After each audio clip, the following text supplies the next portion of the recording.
Tcharam! Live da hora nona. Mais uma live, mais um dia, mais uma noite, todo dia durante a pandemia. Estamos nós aqui na live da hora nona. Eu acho que se eu sentar aqui vai ficar melhor, não vai? Mais ou menos, né? Ai, Deus. Convidada surpresa essa noite, hein? Vamos ver quem será. Quem será? Quem será? Não fizemos a divulgação, não colocamos foto nem nome, que de vez em quando a gente faz assim, não divulga o convidado não, entendeu? Porque quem vier vai ser abençoado. Quem ficar esperando convidado famosinho para ser abençoado, então, entendeu? Tem que vir porque sabe que todo dia é bênção. Então hoje vai ser mais uma bênção com uma convidada especial e surpresa.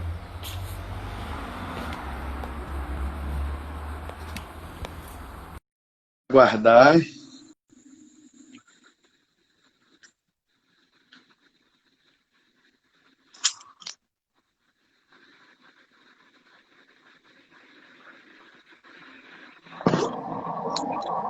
Tcharam! E aí, dona Jo? Eu tô bem. Boa noite, Tudo meu bem? filho. Tudo bem, tô parecendo direito aí. Boa noite. Então, Escuro? Tá escuro aqui? live on? Tá escuro? Não, tô te vendo, tá tranquilo. Tô Escuro. fixando um comentário aqui. Pessoal que entrar Hum, saber que é você. hum. Então, mantenha o telefone um pouco mais afastado para ver seu rosto inteiro. Se você aproximar muito, aí, isso aí. Melhorou? Aí tá ótimo. Melhorou? Vai doer seu braço que você vai ficar segurando, né? Não tem problema não. Então, beleza. Você tá bem? Eu tô bem. Agora eu tô melhor, que eu tô te vendo, tô falando com você. Então, pessoal, para quem não sabe, Dona Jo Mesa Barba é minha mãe. Ela é escritora, palestrante, professora, bióloga e especialista em educação afetivo-sexual. E deu palestra, escreveu livros e ensinou sobre isso durante muitos anos. E agora está mais quietinha, mais calminha, está aposentada. Aí, mãe, o Angelison aí, ó. Esse rapaz foi meu Caramba, aluno. Ele é uma benção, ele é de Anchieta. Ele está falando que você está mais nova que eu. já gostei dele. Já gostei. Pois é. É verdade, Angélica. Você está mais nova que eu. Estou muito estupriado. Com 1.900 de triglicerídeo, eu estou só o pó da rabiola. Mas, então, mãe, conta aí um pouco da sua trajetória para o pessoal te conhecer. Você fez faculdade de biologia, você foi professora do estado do Rio de Janeiro durante o quê? Uns 30 anos, né? 30 e poucos anos? 32 anos 32 de sala anos. de aula, Fez a que eu prova adoro. Fez a prova, o concurso, né, do estado do Rio, grávida de mim, não foi? Foi, você estava na minha barriga. Então, e aí Tem uma passou no questão, concurso. É por isso que eu eu sempre passo nas provas que eu faço, porque você passou na prova comigo na barriga. Pois é, e eu perdi uma questão de genética porque eu tive um enjoo na hora. Ah, é? Aí eu tive que ir ao banheiro para fazer um vômito e o fiscal foi comigo, a fiscal. Ah, Aí quando eu voltei, não tinha mais tempo. Aí ficou uma questão sem resolver. Eu fiquei gritando a resposta em voz alta, mas não adiantou, não. ah, ficou gritando a resposta. Ficou letra C, letra C. letra C, mas eu não podia mais escrever. Ai, ai. Ô, mãe, Eu queria vomitar ali mesmo, entendeu? Para responder. Mas não deu, achei que ia ficar muito doido. então foi culpa minha. Não, Eu que te culpa fiz sua não, você vomitar, ué. revirou lá dentro, não fez meu estômago. Aí eu tive um enjoo de grávida, ué. Normal, eu tava nervosa. Tava tensa naquela prova. Ai, você tava nervosa. É pleonasmo, né? Não, tensa. É, ué. Você nervosa é pleonasmo. E eu tenso é pleonasmo. Hein? Eu não sou nervosa. Eu sou Eu conto umas exigente. histórias, mãe. Eu conto umas histórias aí pro pessoal e o pessoal acha que é mentira, mãe. Fica Por todo quê? mundo me chamando de mentiroso. Porque as histórias são muito boas, muito legal, as histórias são muito doidas. E parece que é tudo inventado, né? Parece que. Mas nem o Não, roteirista mas mais essa criativo família é do assim planeta daria conta de inventar umas histórias tão doidas. Então eu queria que você contasse, ou então eu vou contar e você vai atestar aí que é verdade. Pro pessoal, pelo menos a gente tá mentindo junto, então, né? Não, eu não minto. Você sabe que eu Hein? tenho horror de mentira. Sabe qual é a história? Ah, Conta aí pro pessoal a história do capetético. do meu pai? O meu pai é o campeão da história, né? Ah, Você sabe, os homens não gostam de ir ao médico. Toda vez novidade. que vai ao médico, a mulher tem que ir junto. Aí, minha mãe, nesse dia, estava muito atarefada, ocupada, confusão, muito menino, pouco dinheiro, pouca comida, confusão de almoço. Aí ela falou, Linton, eu não vou com você em médico, não. Vai lá você, pelo amor de Deus, é aqui pertinho. É o médico endocrinologista, vai lá. Aí ele foi. Aí chegou, daquele jeito, né? Resmungando, tossindo. Aí, e aí, Olinto? Como é que foi a consulta? Chegou? Cheguei, você não tá me vendo aqui? Aí eu falei assim, e aí, o que o médico falou com você? Ele quer saber lá se eu sou capetético. Aí minha mãe falou, que é isso, Olinto? Capetético? O que é capetético, gente? Aí ele falou, eu sei lá. Aí, nisso, né, eu tava com o meu namoradinho na sala, aí ele começou a rir. Era o Lugão, não era? O Lugão? É o Lugão. Aí eu falei assim, o que é? Você tá rindo? Ele foi lá na cozinha e falou, Dona Bárbara, não será diabético, não? Aí a minha mãe falou, Lito, não é diabético que o médico falou? Aí ele falou assim, mas diabo, capeta, não é tudo a mesma coisa? Então, capetético. Meu avô foi no médico, gente. Chegou em casa dizendo que estava capetético. Que tinha que fazer o exame porque o médico achou que ele estava capetético. Aí ninguém entendeu nada. O namorado da minha mãe na época pensou, falou, ai gente, será que não é diabético? Aí falou, diabo e capeta é a mesma coisa. Parece até piada. Ele adorava trocar os nomes e tudo, e fazer essas graças. Pois é, chamava os cachorros de perdulários, né? Que ele ouviu no jornal. Perdulário! Perdulário! Ele nem sabia o que era perdulário, mas ele chamava os cachorros de perdulário. Não, ele ouviu. Ele ouviu na propaganda política. Um político falando dos perdulários. Aí ele ficava dando tiro com a mão nos políticos. Pá! Pá! Vai nada! Pá! E nosso pai, né, era ignorante de cultura, de escola, mas era inteligente pra caramba em outras habilidades. E era engraçado, porque ele era espontâneo. Você conheceu o vô Olinto, né? Aí ele chegava na janela e ficava 14 cachorros. Ele ficava gritando, perdulários! Seus perdulários! É, minha mãe. Olinto, o que é isso, Olinto? Fica gritando, perdulários. Você sabe o que é perdulários? Ele falou assim, eu não. Aí ela falou assim, é aquele que gasta o dinheiro dos outros. Eu falei, então, Olha onde esses cachorros gastam meu dinheiro tudo. Perdulário você, seus filhos, tudo perdulário. Ai, ai. É verdade. E a vez que vocês estavam pulando lá da ponte do açougue, e o pessoal ligando para reclamar, aí o que ele fez? Foi a primeira atitude anarquista que eu vi do meu pai. Eu de maiôzão azul, da tia Tereza, eu era a única menina, né, que acompanhava, porque eu gostava das coisas radical. Aí meus irmãos foram pular da ponte, eu falei, vou também, vou pular. Aí começaram a telefonar para minha mãe. 10h53 era o telefone. Aí minha mãe desligava o fogo. Não era 14h17, não? Não, era aqueles que a telefonista atendia. Você falava assim, liga para casa do 14h17 tinha esse 10h53.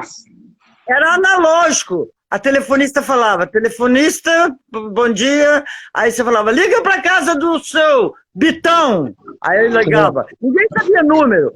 Você falava, liga para casa do seu Iberê. Aí ela ligava. Liga para casa da Malu Muruz. Aí ela ligava. Entendeu? Era assim. Era por telefonista.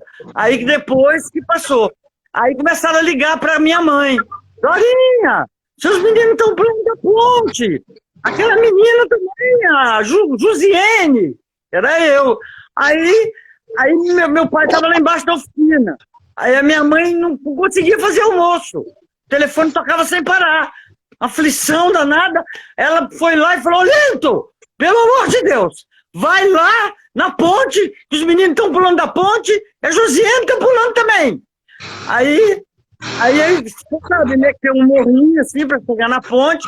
Aí quando eu estava em cima do corrimão, com o Tirique, ele apareceu lá em cima do morrinho. E daquele jeito, né? Eu falei, nossa, nós vamos morrer de apanhar agora. Aí o Henrique pulou, e aí o Timário subiu e falou, pula, Ziene, pula senão você vai apanhar. Aí eu não tive coragem, pulei pra volta. Voltei pra calçada, amarelei. Aí quando ele chegou, eu falei, pronto. Aí ele foi tirando o corrião, eu falei, nossa senhora, vou levar uma costa aqui no meio da rua.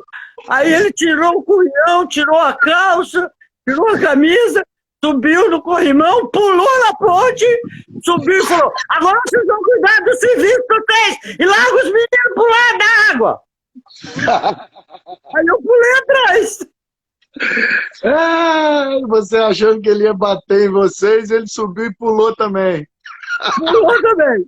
Ele subiu, pulou, então falou com o povo que estava em volta. Aqui vocês vão cuidar da vida de vocês. Vamos fumar o que fazer. E deixa os meninos pular na água. Que eu que ensinei. Um quintal para capinar, uma trouxa de roupa para lavar e deixa meus meninos brincar. Deixa os meninos pular na água, que fui eu que ensinei. Igual eu ensinei você. Pois é. Então, aí eu fui embora. Fui embora estudar. Porque você sabe que eu sempre gostei de estudar, né?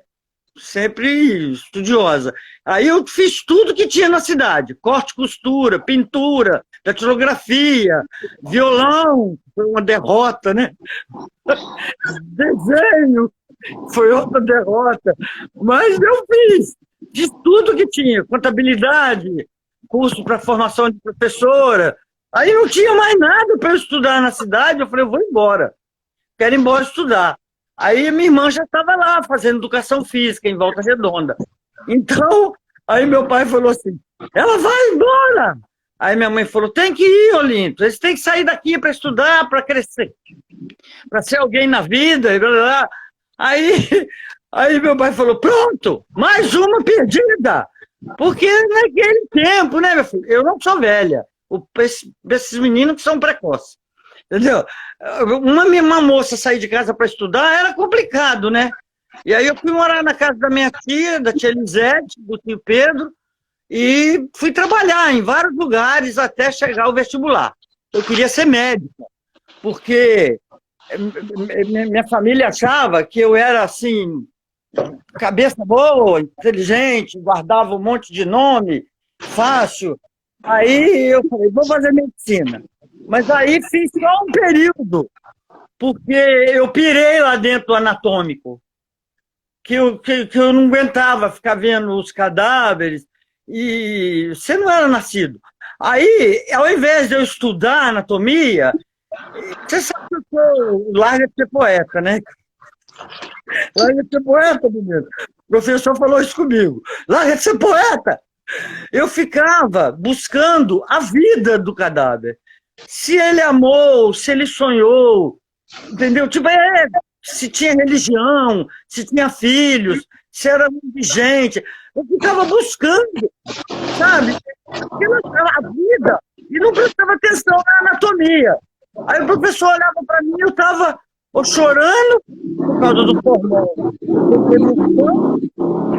Aí o professor bateu na minha costas e falou assim: larga de ser poeta, menina.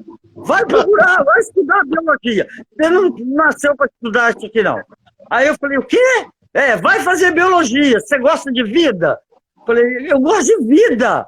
Eu não sei se eu vou saber lidar com essa coisa de doença, gente reclamando na minha cabeça, e eu vou incorporar tudo, vou querer salvar todo mundo, não vai dar certo. Ele falou: então, larga.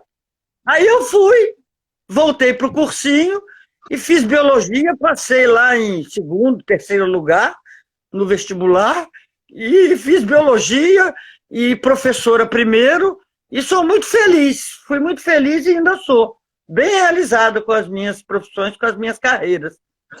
Mas aí eu fui dar aula no cursinho, né, pré-vestibular.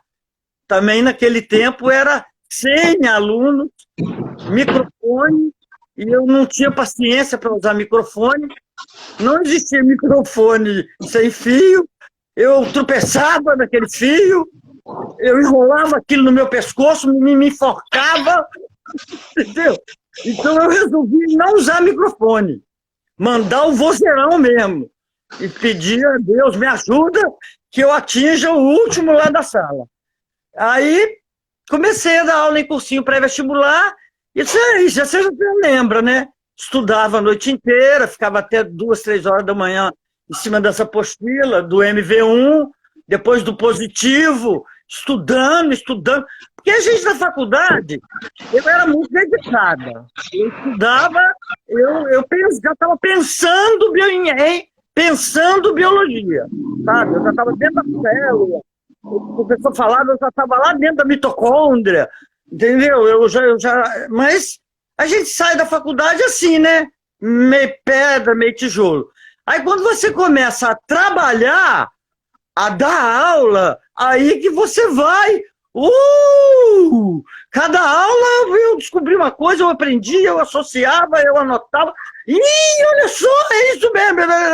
E daí, mas você sabe, né? Minhas aulas eram dinâmicas, engraçadas, porque biologia já não era muito querida dos alunos.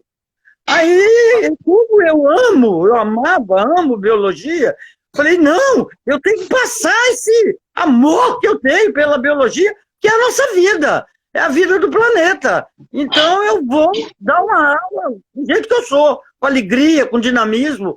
E eu me descobri apaixonada pela natureza quando eu brincava aqui na beira do rio Carangola, no lixo, catando troço para brincar, brinquedo dos outros, que meu pai não tinha dinheiro para comprar brinquedo, aí a gente ia para o lixo, catar pedaço de brinquedo dos ricos para brincar, e eu acho que é por isso que eu faço reciclagem até hoje, das coisas dentro da minha casa. Entendeu? Eu reciclava, a gente brincava no lixo, atrás do cemitério, era ali na Rua Nova, no jardim. Então eu parava para olhar uma rosa, eu parava para olhar uma formiga. Então, sabe, nos cantos de rua, nas beiras de rio, nadando no canal, pulando na barragem, aquelas coisas que eu peguei esse amor pela natureza. E eu gostava muito de subir pedra, montanha, uma cabra. E daí eu fui para o cursinho. E aí, com o advento da AIDS, em 1991, os alunos começaram a perguntar, né, para mim, coisas sobre a AIDS. E eu me vi com a calça na mão. Porque a ciência, vira e mexe, pega os professores e os doutores com as calças na mão. Que a ciência é um negócio maluco, não pode subestimar, né? Os homens maus e a ciência, e nem os homens do bem e a ciência, porque sai coisa muito boa também, né? Mas sai os Covid-19 também, que dá vontade de esgulepar, mas tudo bem. Aí, então, eu me senti despreparada, e eu fiquei com vergonha. Falei, meu Deus, eu não posso não saber responder.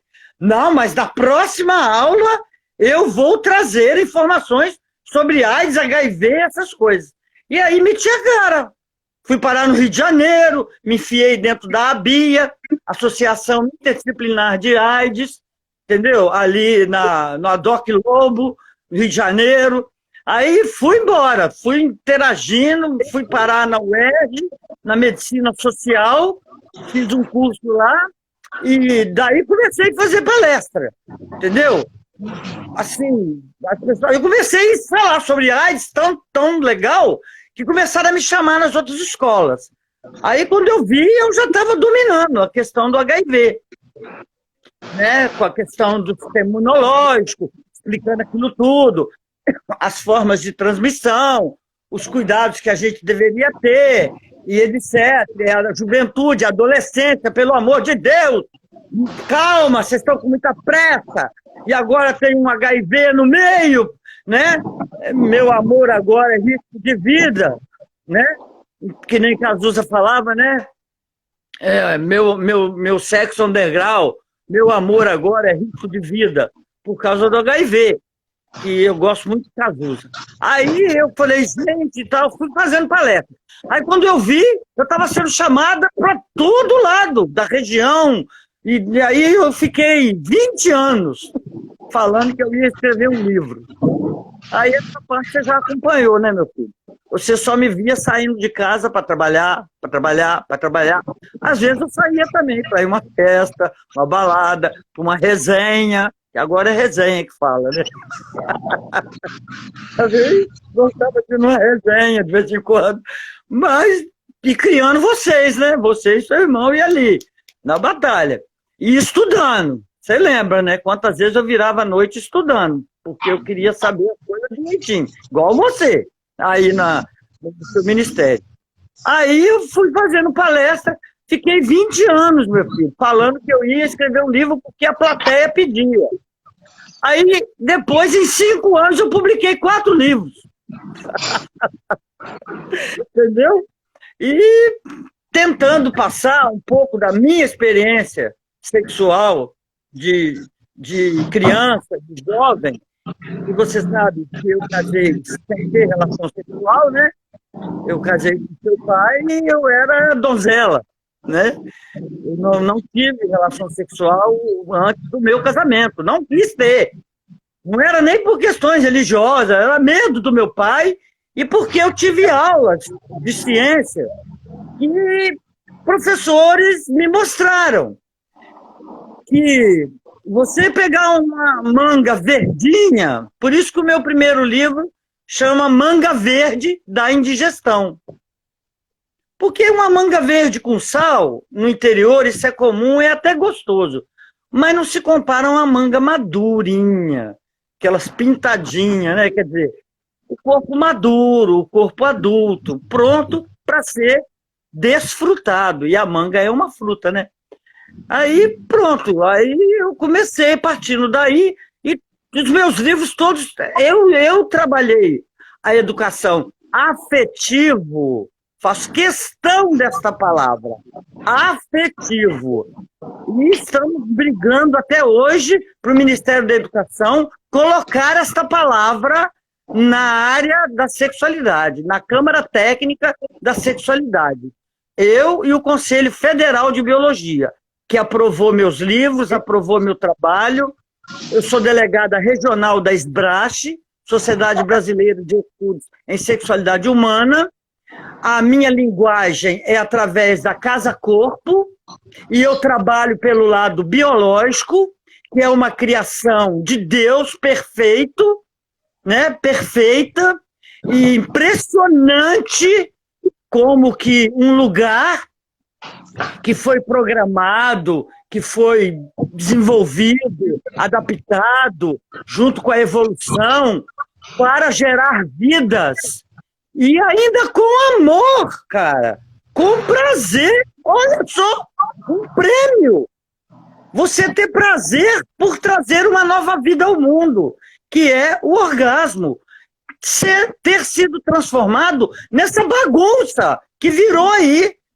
Aí eu falei, não, alguém tem que explicar isso aí pelo biológico, porque pelo psicológico, entendeu? Pelos psicólogos, a pessoa pode começar a transar com 15, 16, 17.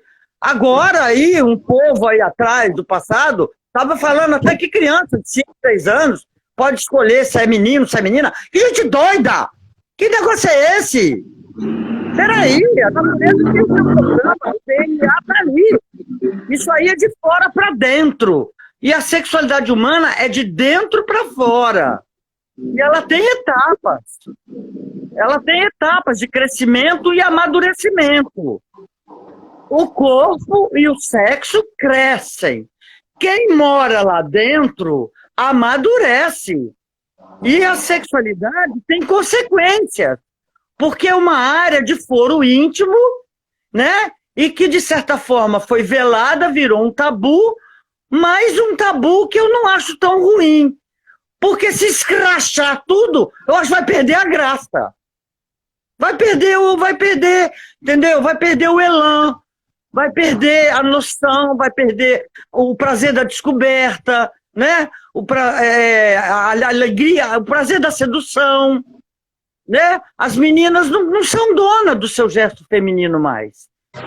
As meninas, eu percebo isso, entendeu? Então fica uma coisa, banalizou. E foi para o pior lado. Por causa desse prazer que a sexualidade provoca ao corpo, que é a expressão máxima do sexo no nosso corpo. O orgasmo, gente. Olha só, você não bebe qualquer água, você não come qualquer comida suja, cuspida de qualquer jeito. Você não bebe uma água suja. Você não anda por aí dormindo de qualquer jeito, qualquer lugar, com exceções, é claro. Estou falando de uma forma, né, generalizando assim a maioria das pessoas. Puxa vida, então se você respeita o seu sono, se você respeita a sua fome, se você respeita a sua sede, por que não respeitar a sexualidade? Por quê? Botaram um tabu ali? Ué, as roupas foram inventadas para proteger o lugar. Porque esse lugar é um lugar preparado para gerar novas vidas. E se ele for contaminado por micróbios e outras coisas, ele pode se estragar. E aí a sua função será inútil. Então, por isso, entendeu? Surgiram as roupas. E daí vem essa pantomima de indústria de moda, disso, daquilo, mas é por isso que foi criado as peças íntimas. E os pelos pubianos também. Eles têm a função de segurar micróbios que podem invadir o aparelho reprodutor e levar micróbios lá para dentro. Entendeu? Então, eu costumo dizer, meu filho, eu gosto de começar a minha palestra falando uma frase minha que eu acho muito bonita e muito, muito verdadeira. Entendeu? Deus, na sua bondade infinita e na sua inteligência, né, arquitetonicamente maravilhosa, nos deu de graça o planeta Terra para a gente viver. E a natureza, com toda a sua generosidade e harmonia, nos deu a casa-corpo para morar. Então, eu vivo no planeta Terra, mas eu moro dentro do meu corpo. E a pessoa que mora dentro do meu corpo tem que ser a mais importante da minha vida. Não pode ser o outro. Entendeu? Quem mora aqui dentro tem que ser a pessoa mais linda do mundo, a melhor pessoa para servir ao mundo, a pessoa mais legal que o mundo já teve uma pessoa boa, bacana, batalhadora, de preferência honesta, competente, correta nas suas coisas. E essa pessoa que mora dentro de você, né? O meu eu interior, o meu ego. E ele nasceu sexuado. Ninguém escolheu o sexo, não. Nascemos. A gente nasceu com várias funções fisiológicas. E nascemos com a sexualidade. Senão, como é que íamos perpetuar a espécie?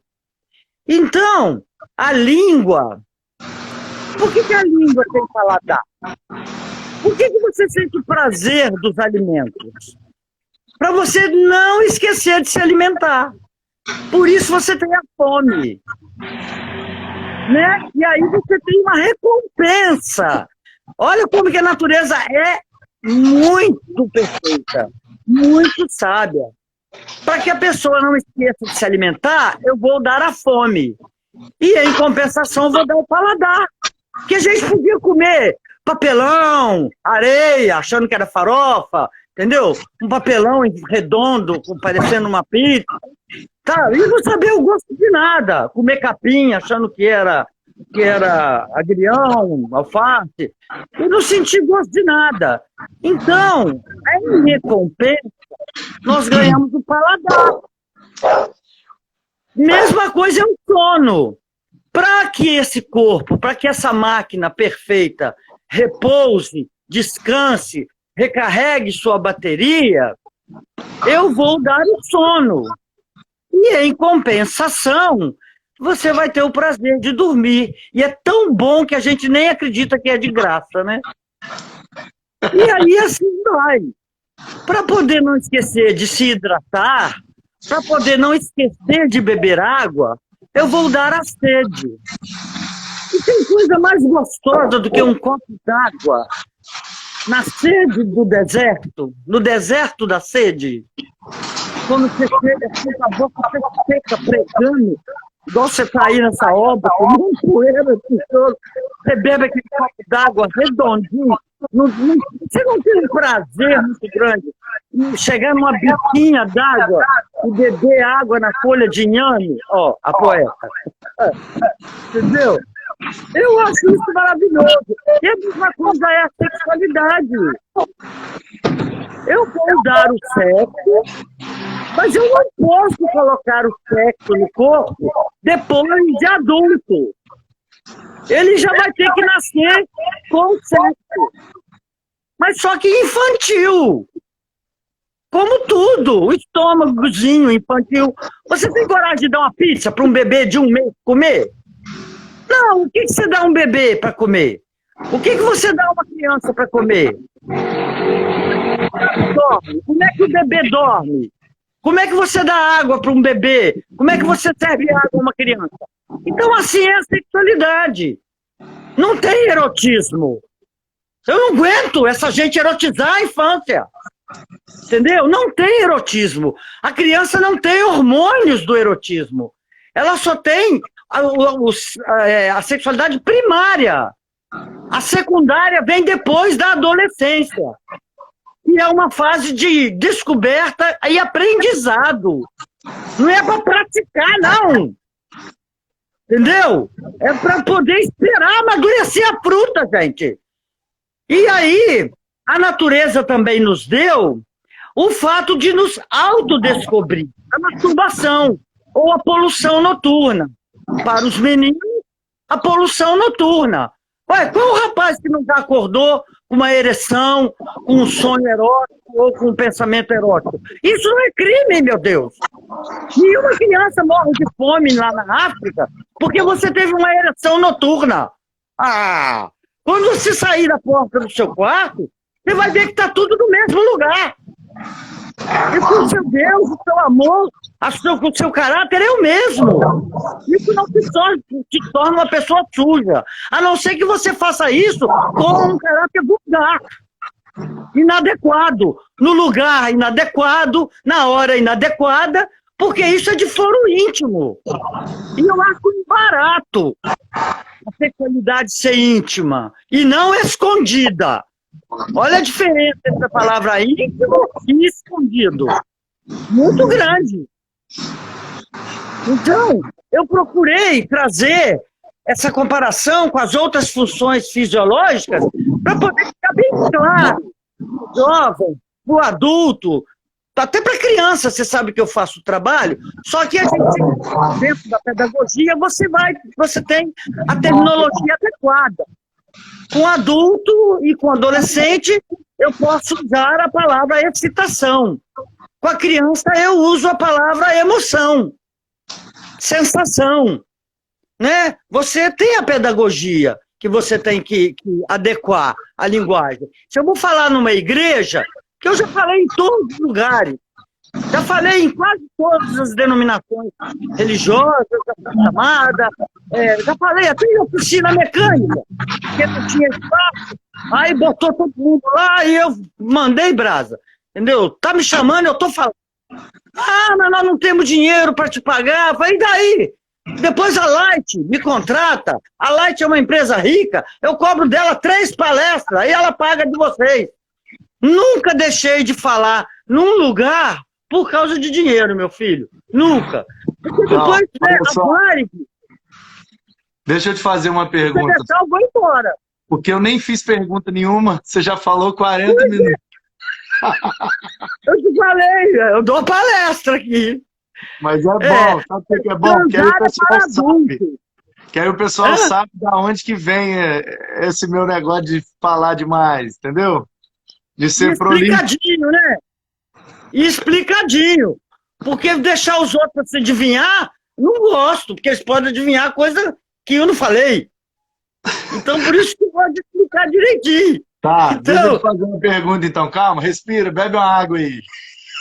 Pega uma água pra mim, amor. Olha só. Pra mim tem que ser 2 lives. Calma, não, deixa eu perguntar. Eu só quero dizer as necessidades de cada etapa. A natureza prepara nossos corpos para a vida em etapas. E para cada etapa, reais necessidades. Eu preciso falar, meu filho. Tem muito tempo que eu não falo, eu tô agoniada. Então deixa eu perguntar para você falar em cima da pergunta, senhor. Então fala. Ó, o Manga Verde foi seu primeiro livro? Não, o primeiro foi o Porquê das Coisas, com aquela psicóloga. Que deu problema. Não deu problema. Nós entramos num acordo, ela ficou com os livros dela, eu com os meus, porque ela falava que adolescente deveria transar e eu falava que não. E eu tenho certeza que não precisa. Eles estão transando, mas não era para estar. Então, o que eu quero falar com você, o que eu quero te perguntar é exatamente isso. Porque olha só, eu estou aqui falando na perspectiva bíblica e teológica.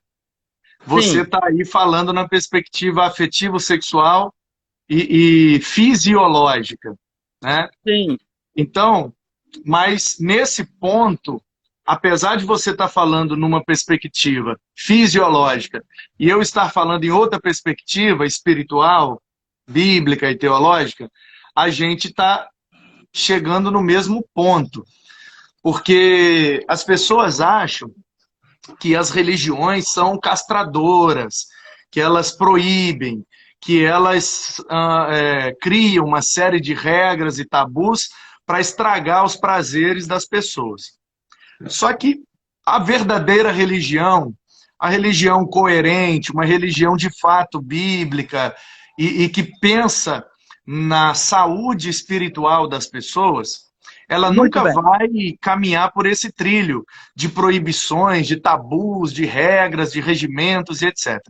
Mas é de forma coerente e cognoscível, é uma inteligência do nosso corpo ir amadurecendo aos poucos, para tudo.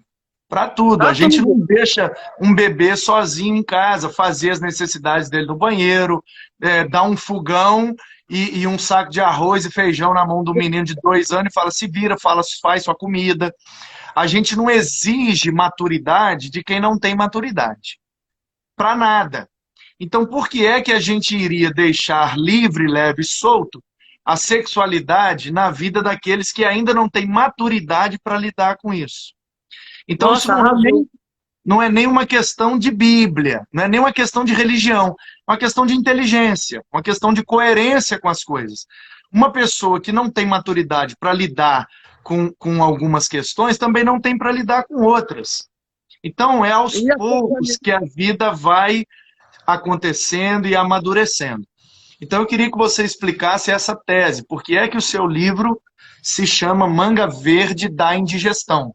Porque você acredita que a sexualidade é como uma fruta que precisa estar madura para gerar aquilo que ela foi criada para gerar. Você até pode comer uma manga verde com sal, mas a manga não foi feita para ser comida verde com sal. Ela foi feita para ser comida de noite. Exatamente. Se você pegar uma manga verde, você que é da biologia sabe melhor do que eu. Se você pegar uma manga verde, tirar ela do pé verde e enfiar ela na terra verde, ela não vai brotar. Ela não vai virar um outro pé de manga. Porque ela ainda não está pronta para brotar e virar uma. A semente também não está pronta. Então a manga foi feita para ser consumida madura, em todos os sentidos. Consumida por nós, que podemos comer uma manga, por um pássaro, por um outro animal, por alguém. A manga foi criada para entrar nesse processo, desse ciclo da vida, da cadeia alimentar, para alimentar alguns, se alimentar da terra, e a sua semente cair na terra, para que a polpa possa alimentar a semente para que ela brote e seja um novo pé de manga. Ou seja, a manga verde ela não é produtiva em sentido nenhum. Não é produtiva para um pássaro. O pássaro não come manga verde. O bicho não come manga verde. Só o ser humano que vai lá e tira ela verde e bota sal, porque o ser humano quer corromper o processo natural das coisas. Então a sua tese é essa, é o que eu sempre entendi, e eu queria que você falasse de forma clara para todo mundo entender. Mesmo sem ser na perspectiva cristã, bíblica, teológica ou espiritual, mesmo sendo na perspectiva biológica e fisiológica, a sua tese sempre foi que a sexualidade não pode aparecer na vida do ser humano enquanto ele ainda está em formação, porque ele precisa estar maduro, porque é para isso que foi criado. É isso mesmo? Explica aí para gente. É isso mesmo, é isso mesmo. Nós também somos frutos. Nós também somos frutos de dois corpos maduros e adultos. Alguns são frutos de adolescentes, mas você vê como é que eles são criados, de sementes verdes, sementes ainda não maturas. Aí você vê como é que as crianças são criadas pelos casais adolescentes. Na labordácia, as crianças topam. Fica com a avó, fica com a tia, tá vendo? Porque uma semente verde não era para estar fazendo isso. Então eu coloco assim, os bebês não têm erotismo. Então você observa que os corpos dos bebês não têm detalhes eróticos e nem erógenos. Né? A menina não tem seios, não tem pelos na vulva, o pênis do menino também não tem pelos, não tem o tamanho, né, para poder estar com pensamentos eróticos, nada disso. Isso tudo, a maldade está no adulto. O adulto imprime na criança ou no jovem a sua perversão sexual. E a criança não está sabendo de nada. Ele sabe que aquilo ali é para fazer xixi, para fazer o cocô, etc. Agora, uma outra coisa importante é que vamos amadurecendo aos poucos, né? E aí vai mudando tudo, o sono, a alimentação, a fome, os interesses, né? Vão mudando tudo. E o corpo também vai seguindo essas mudanças. Na adolescência, então, na adolescência é fase de descoberta, de treinamento e descoberta, até para se ter autocontrole, né? Mas o erotismo, ele está tão assim, aflorado, que a coisa está precoce. Acho que as glândulas estão até recebendo essa influência de fora para dentro, que estão aflorados. E eles acham que estão para lá de prontos. E uma coisa que eu gosto de falar, que nem um capim, quando eu estava estudando, da minha equipe, do meu grupo, nós pesquisamos, meu filho, 500 espécies de seres vivos. abacate, manga, jabuticaba, laranja, capim, elefante, cobra, jacaré, minhoca, abelha, 500 espécies de seres vivos. Nenhum deles gera filhos durante o amadurecimento, o crescimento. Até o capim, ele espera 24 horas, dependendo da espécie, ele espera o seu momento de amadurecimento para dar flor, a flor ser fecundada e aí dar o fruto. E nós, humanos, que nos consideramos seres de cultura e inteligência, resolvemos transar em plena adolescência. Tem gente transando até antes da adolescência e achando o maior barato. Um barato que está saindo caro pra caramba, se for analisado do aspecto político, econômico e até religioso. Até religioso, eu não acho legal adolescente transar, porque Deus deve ficar aborrecido. Deus deve ficar triste quando vê um casal de adolescente brincando de sexo, brincando de família. Sexo não, brincando com a sexualidade. Porque sexo é o nome do lugar, né, meu filho? Porque vivo ou morto a gente tem sexo. Agora, sexualidade é o que acontece nesse lugar. E é acima do ombro que mora o afetivo. Porque se o acima do ombro não tiver legal, abaixo do umbigo não presta. Abaixo do umbigo cai no comum, cai no lugar comum, perde a graça, perde, entendeu? A vontade, fica, né? O tal do famoso papai e mamãe, tem prazer e cai pro lado, essas coisas assim, né? Meu marido não me procura, meu marido... Né? E o que faz muitos casamentos e relacionamentos se desmancharem por perder, porque toda vez que um casal se separa, tem N fatores que levam um casal a se separar. Mas um dos mais marcantes na nossa pesquisa foi a questão da sexualidade, entendeu? E essa coisa agora que a mídia tem ensinado, que eu abomino, que é o erotismo infantil e que é a traição, né? Toda novela agora tem um triângulo amoroso, tem alguém traindo alguém, e aquilo é lindo. O dia que o marido vai pegar a mulher traindo, o Ibope arrebenta. Meu Deus, que inversão de valores, que inversão de ensinamento. Horrível. A traição é a pior coisa que uma pessoa pode fazer com a outra. Porque ninguém gosta de ser traído. Eu não gosto. Entendeu? Eu tive relacionamento, mas terminava um para começar outro. Entendeu? Porque tem que ser assim. Não pode misturar vassoura e ovo, que não vai dar certo. Né? E os corpos adultos é que estão preparados e prontos. E deveriam estar. Por que não estão? Né? Para poder ter relações sexuais e ter filhos.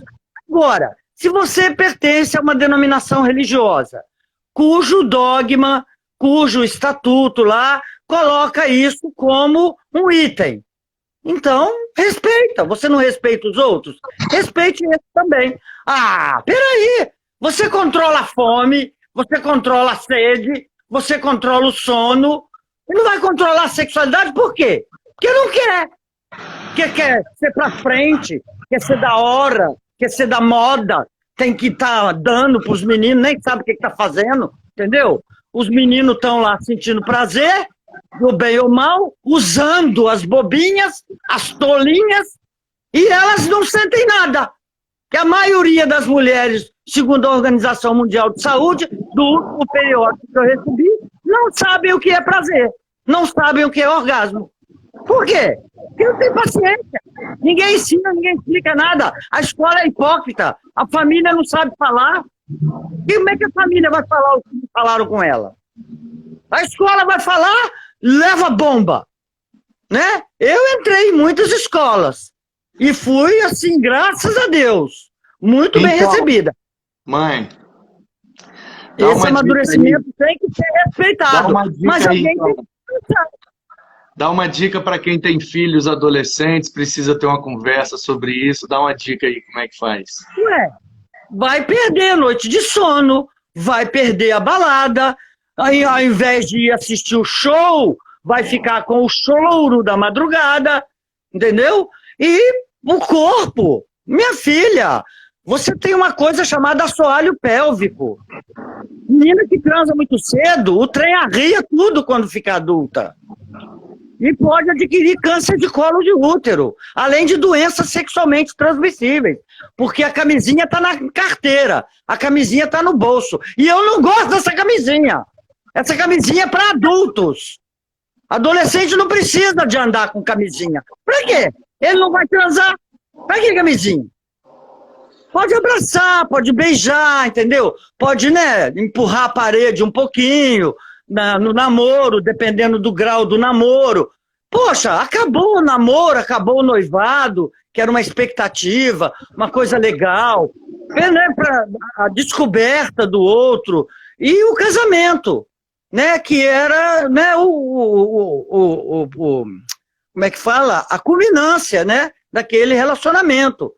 Agora, ninguém casa para separar, isso eu te garanto, mas no dia a dia, se você não tiver, né, uma proposta, o seu propósito, você jurou lá no altar, outro jurou em outro lugar, e é difícil, o dia a dia é difícil, a rotina também. Agora você imagina adolescente, tendo que encarar tudo isso com uma criança chorando, criança pede, criança adoece, criança conta, criança cresce, vai ter pergunta, meu pai, seu pai é um palhaço. Pô, que isso, gente? Seu pai é um palhaço? Engraçado que quando você foi lá fazer o menino, ele não era palhaço, né? Ele era tudo de bom. Aí veio a barriga, que agora virou um cheque assinado em branco, que agora elas usam o golpe da barriga para ter pensão alimentícia e Bolsa Família. Bagunçou muito. Bagunçou muito. E alguém tem que começar a falar diferente, e eu comecei, cara. E eu recebo até hoje mensagem de alunos, pessoas que me acham aí na rede social, me agradecendo, entendeu? Pela palestra que ouviu, entendeu, usou na sua vida e não se arrepende. Então, adolescente, fica calmo. Vai chegar a sua hora. Chega para todo mundo. Eu te garanto, entendeu? E amor, não esquece do acima do ombro, não. Porque às vezes vai para a cama e leva só o abaixo do umbigo. E o acima do ombro? Não vai nada? Pois se tudo que você precisa pro abaixo do umbigo ser legal, cara, é o acima do ombro. E a adolescência não tem nada acima do ombro. Não sabe nem a cor do cabelo, a cor dos olhos, não pode mudar de casa, vai mudar de gosto de música, vai mudar de escola, pode até mudar de país, mudar de cultura, e aí já tá tendo filho? Tá louca? Acabou de conhecer o cara, não sabe nem direito o que o cara é, o cara já tá te deixando, tá indo pras baladas, e você quer ter filho com ele? Como diz a psicóloga, tá louca? Tá arrumando problema pra cabeça? Aí depois começa a descontar na criança. Descontam na criança. Não tem paciência, xinga a criança, maltrata, bate. Pois é, porque não tá maduro, não tá na hora. Você planta uma semente de abacate hoje, antes de 6 anos, você não colhe abacate. Ele não vai te dar abacate antes de 6 anos. Vai ter que esperar a maturidade da árvore. Entendeu? E assim somos nós, cara. Mas qual é a idade que a gente pode, então, começar a transar? É depois de 21, 22 anos, que você já definiu sua carreira, ou que você, entendeu? Se for no dogma da sua igreja, respeite, né? Que seja após o seu casamento. Eu gosto de contar um caso muito bom, que os índios têm o ritual de passagem, porque já tentaram me enquadrar numa palestra com essa pergunta, para tentar me dar uma enquadrada, mas eu né? Igual você, mando ver também. Aí eu estudei vários antropologistas e ginecologistas. Então eu estudei um antropologista que era ginecologista também, alemão, e eu não sei falar o nome dele não, um Sumas da vida lá. Aí eu sei que ele falou, os índios vão para a relação sexual cedo, as meninas vão para o ritual de passagem e vão ter relação sexual cedo. porque faz parte da cultura dele. Beleza! Só que ninguém mostra como essas meninas envelheceram sexualmente. Ninguém mostra como que elas envelheceram sexualmente, tendo relação sexual muito novinhas. Entendeu? Eu gostei muito desse argumento desse antropólogo. Só mostram elas, né, indo para o ritual de passagem e transando com 13, 14 anos. Menstruou, tá pronta. Não é assim. Não é assim. Ejaculou, tá pronto. Não é assim. Não é assim. Até porque os primeiros óvulos e os primeiros espermatozoides não são bons para serem fecundados. Porque pode nascer crianças com problemas, né? Aí já vai entrar na mitose, na meiose, na fecundação, cromossomos, crossover, mutação. Aí eu não vou dar aula de biologia, não. Mãe, tá acabando a live, falta um minuto. Que pena. Não, porque a minha palestra dura 3 horas, né?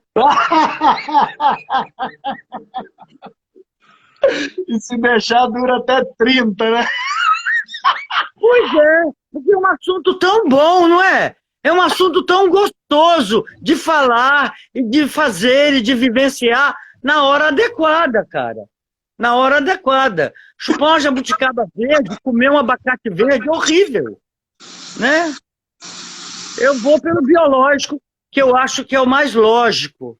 É o óbvio. Eu acho que contra a lógica não há argumento. Então, eu vou me despedir. Eu não tenho... Mãe, o pessoal tá pedindo aí mais. Então nós vamos fazer o seguinte.